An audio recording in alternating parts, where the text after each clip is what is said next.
We've been on a tragedy front. Why can't you agree? Good? Okay. All right. So now we are back for the second video. So on the first one, if I can just rewind a little bit, we talked about all the different topics that we have dealt with in our relationship that have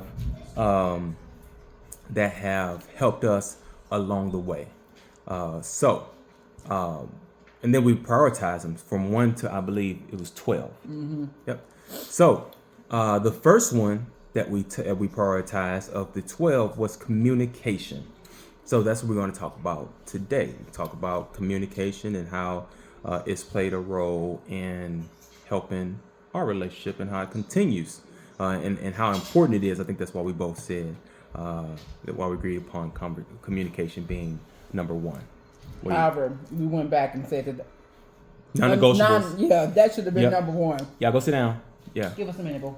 So we'll get to non-negotiables. We might do that next week. We'll move that one up, but we'll go with communication starting out. So just got a few questions that I think would help explain why communication is so important to us.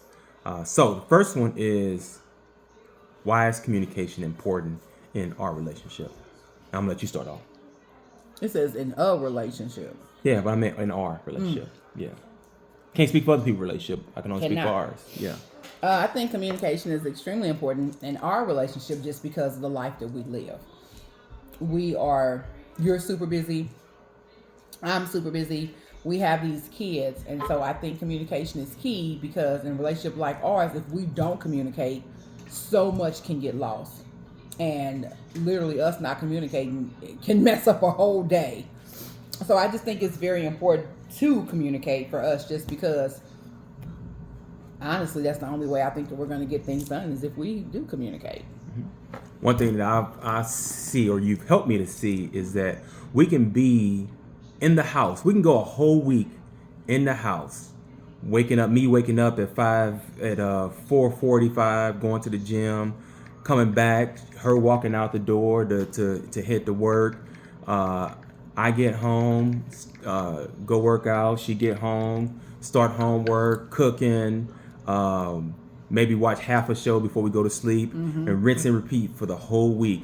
And even though there's not been an issue throughout the week, we've just been living our daily lives.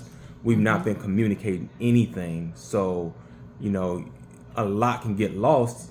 A lot of times I think when you think about things getting lost, you think of like, if there's an issue and you're not communicating, things getting lost. But we could be perfectly fine throughout the week, not communicate, and then just important things get lost. As simple as doctor's appointments. Doctor's. Kids games, kids meetings at school. Because, we have 7. Yep. So I know for us, one thing that you've really stressed out is just us taking the time to just, at night, if it's only for 10 minutes, just decompress and just talk. If nothing else, how was your day? Is there anything I need to know? Anything you need to know? What do we have going on for tomorrow? How are you feeling? Doing a check-in, and then to see how things are going on with you, how things are going on with me, and just give that time so that the lack of communication doesn't sneak up on you. Because I think it's easier to see when there's issues and then there's lack of communication. But I think it's harder when there are no issues and you're not communicating. That makes sense. Yes. Yeah. So, yeah. Anything else on why communication is important? All right. So the next one is, what has helped better communication in our relationship? And I'll start since you did. Therapy. THERAPY.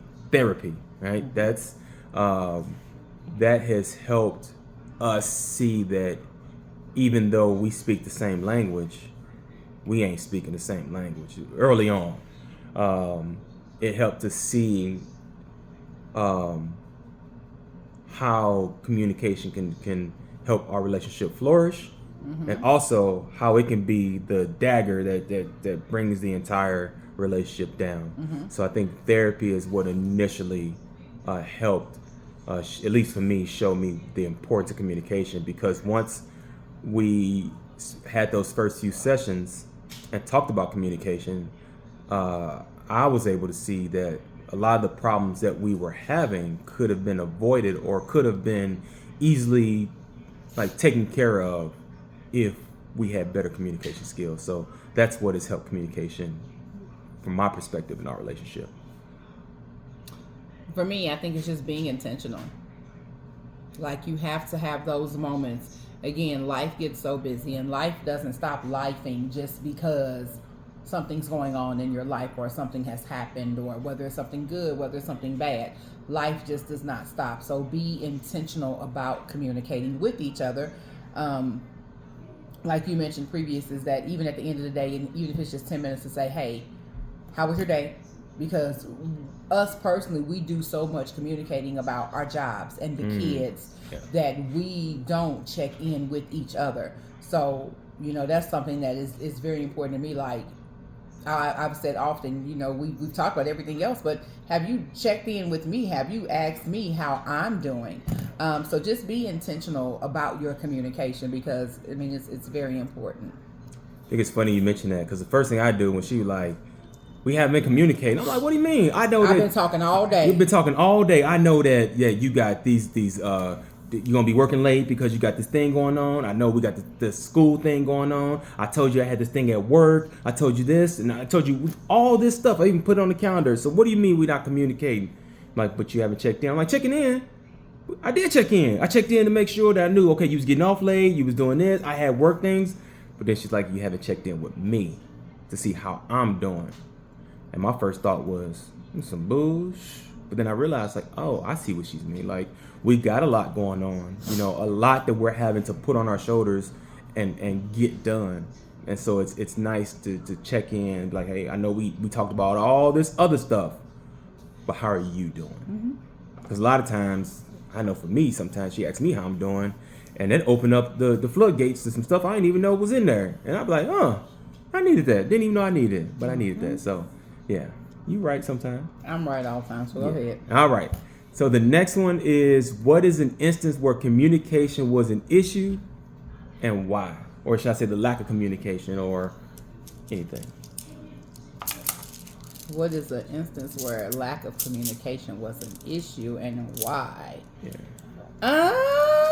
You You want me to go first? Yeah. All right. I'm gonna give Go ahead. I am going to give What you need, baby? two instances. Okay, you have to wait. So the first one I'm gonna give, which is what I say all the time, is when I bought that ice cream when Carlos was at practice, and I bought him my last monies, and I brought it to her and the kids, and she was like, ugh, What you need? I don't even like that type of ice cream. And so my ADD's acting up, people bothering us, we're just gonna wait. Yes, it is. I'm sorry. He wants water. Yes. So I've told the story a million times, but she didn't like the ice cream. It was my last. So I was upset that she didn't want my ice cream. She was upset or she didn't appreciate that I had spent my last to get her some ice cream. And she was upset because, why are you tripping? Why would you buy me some ice cream that I don't want? And then be upset when I tell you that I didn't want it. So that was one, and that's what therapy helped out with, to show us like there was some other stuff going on. It's just simple miscommunication. If we communicated better, maybe if I'd have been like, hey, I know we all sitting here hot, we waiting for this practice to be over with. Probably didn't have money for gas, keep the car going, so probably had the car off. But with the last money I had, I was able to get y'all some stuff to cool y'all down, because that's the least we can do while we wait. Maybe that might have triggered her response to be a little bit different. Like, hey, I appreciate that. It is hot out here. Unfortunately, I don't like that kind of ice cream, but, then we could have avoided it. So that's one instance. And then another instance wasn't a big thing, but recently, got promoted, and I thought I communicated to her how much the new check was gonna be. Oh. And she was like, "You better check." When the check came, she's like, "You better check your The check wasn't came. It was LES. Excuse me, when the LES, the thing that tells you how much your check gonna be, came, she's like, "You better check it because it's wrong." And then when I looked at what she sent me out, I'm like, "Oh, it's right." But I had been telling her one amount, and I thought I was communicating to her that would be the total increase, whereas what was communicated to her was that's the bi-weekly increase.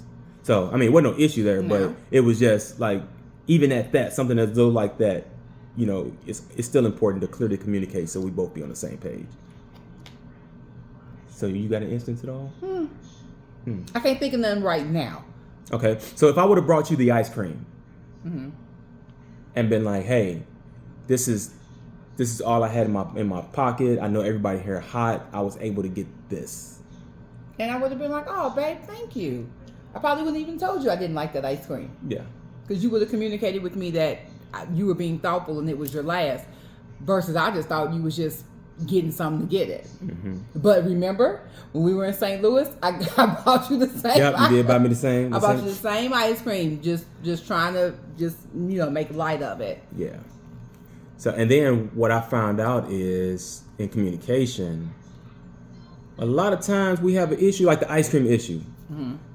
10 minutes into the issue, it's no longer about ice cream. Now it's about something else. Now it's about, well, not even that, like, well, why you got an attitude? Why you talking to me like this? And now we went from a simple misunderstanding about some ice cream to now the bigger issue becoming how you talking to me like that? Why is your attitude like this? Why? So communication helps, it clears up, a lot of that. I can't, remember the last time we've had why you talking to me like that? You raise your voice, you this, you that, because, one of us, most times her, but one of us be like, you know what? It's not what I was trying to do. Let's roll it back. Let's get back to the issue. So, yeah. So that's number 3. All right. So number 4, and I'll let you start off on this because I know what your answer's gonna be. How often do you work on communication? Me? What you mean? Or do we in our relationship work on communication? What you mean? So like make improvement. I don't need improvement on my communication. You need improvement on your communication because you just don't talk. So the correct answer is. See? How you gonna tell me what the correct answer? That's my damn answer. She's gonna agree with me when I say this. Okay. All the time. For you. All the time. Even for you. No. Because I think that we are constantly finding new ways to communicate with each other. Or maybe not new ways, but I think we are like performing like what the Army would call preventive checks maintenance, PMCS, preventive maintenance checks and services. She's always helping me with my communication, letting me know when I'm slacking, when I'm improving. Yep. Her communication is getting better because a lot of times she would wait and hold up on a whole bunch of issues because our communication went at a point where she could say it and that's feel true. like, so now That's she's true. she's That's been true. more That's true. intentional about letting me know. But one thing I had to do is I had to promise her that I wasn't gonna say you just every day it's something, every day it's something. Because what my issue was we go a week, 2, 3 weeks, and then I might leave something on the table, or I might say something slightly like, I don't say wrong, but maybe at a higher decibel than she likes. And it's like, why are you talking to me like that? And 2 weeks ago you did this, and 3 weeks ago you did, and I said, why can't this thing be about the thing?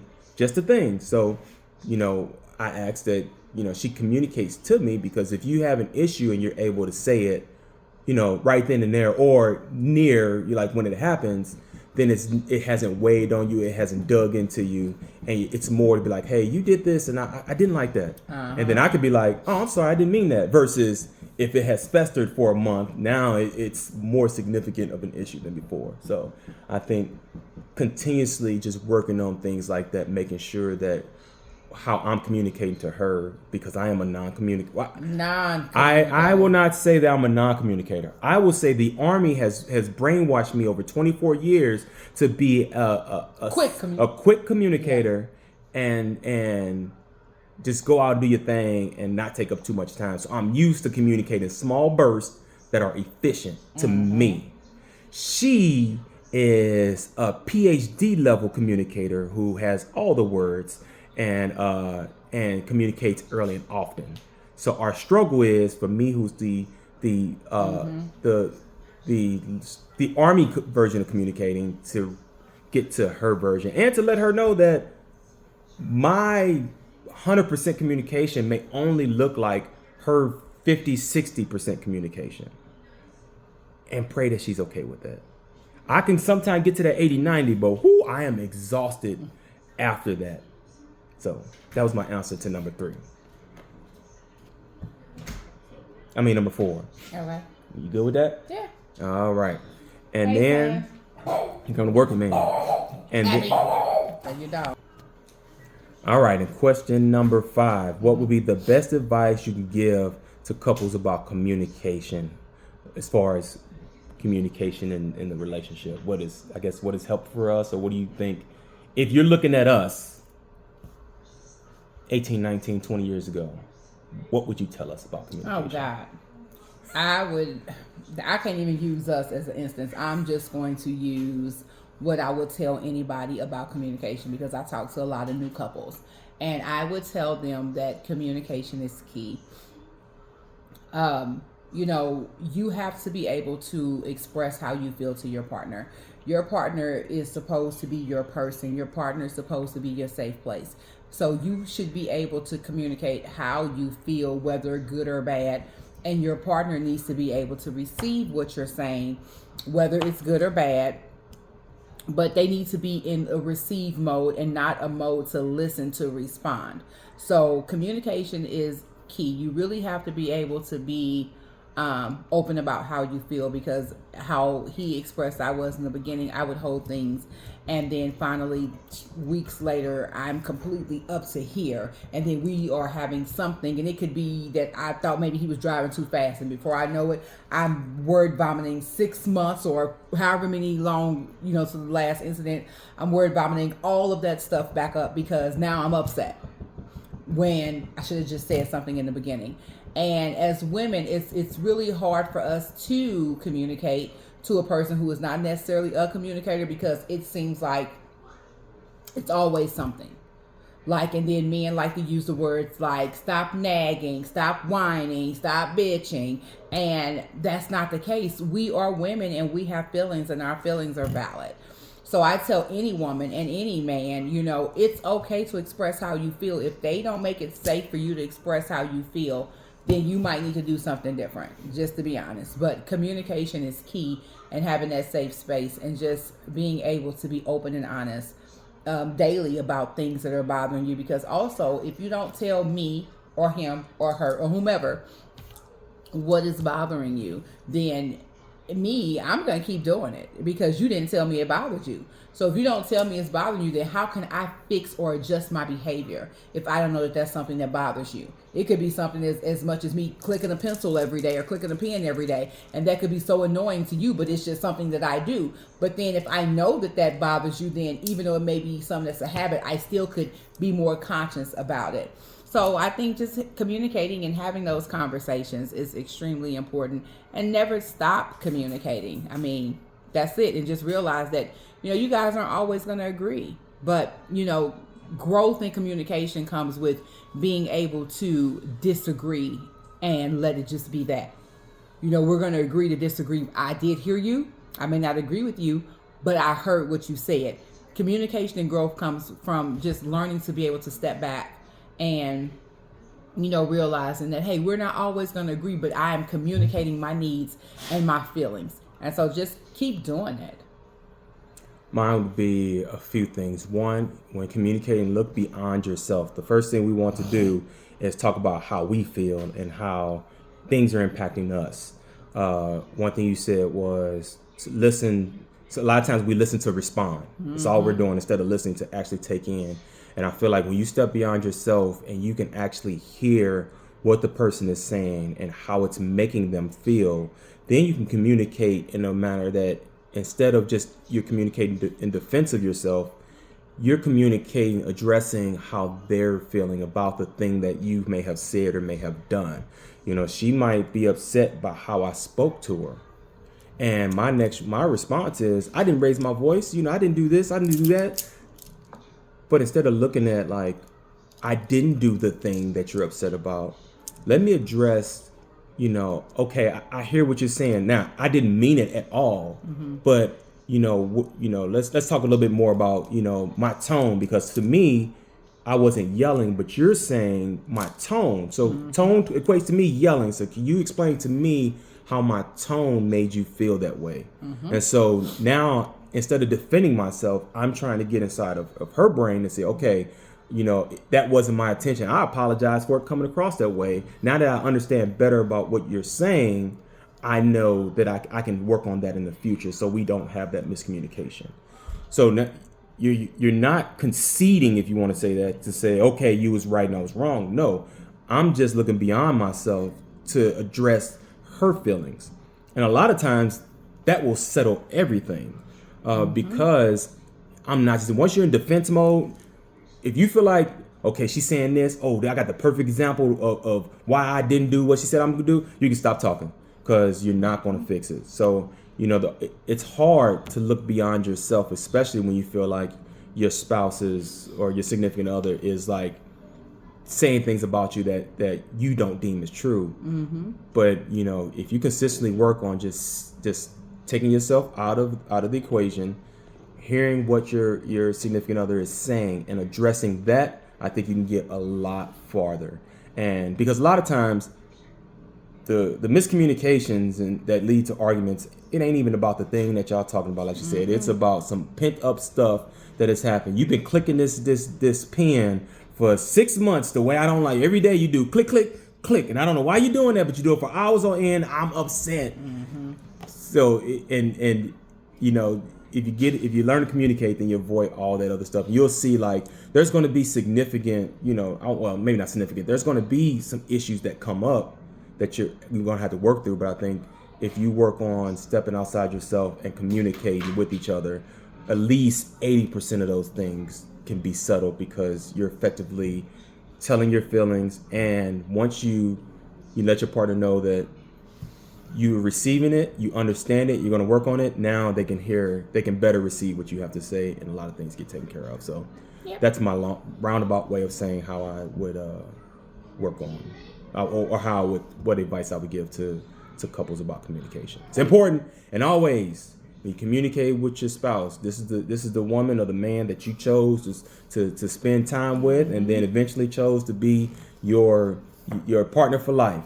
So if you communicating to them like they somebody raggedy on the street, that's the wrong case. You should always, at the forefront, no matter what, understand who you're talking to and the significance that person holds in your life, and make sure no matter how mad you get, you're communicating with the respect to that person that they deserve. If they don't deserve it, that's what they got lawyers for. But nobody want to do that, right? Because you ain't going nowhere. Yes. So. That's communication. And next week, non-negotiables. Yes. I got some non-negotiables. I do too. So, all right. I was out here looking rough while searching for you to love. Only want you to love. There ain't nobody else I'm thinking of.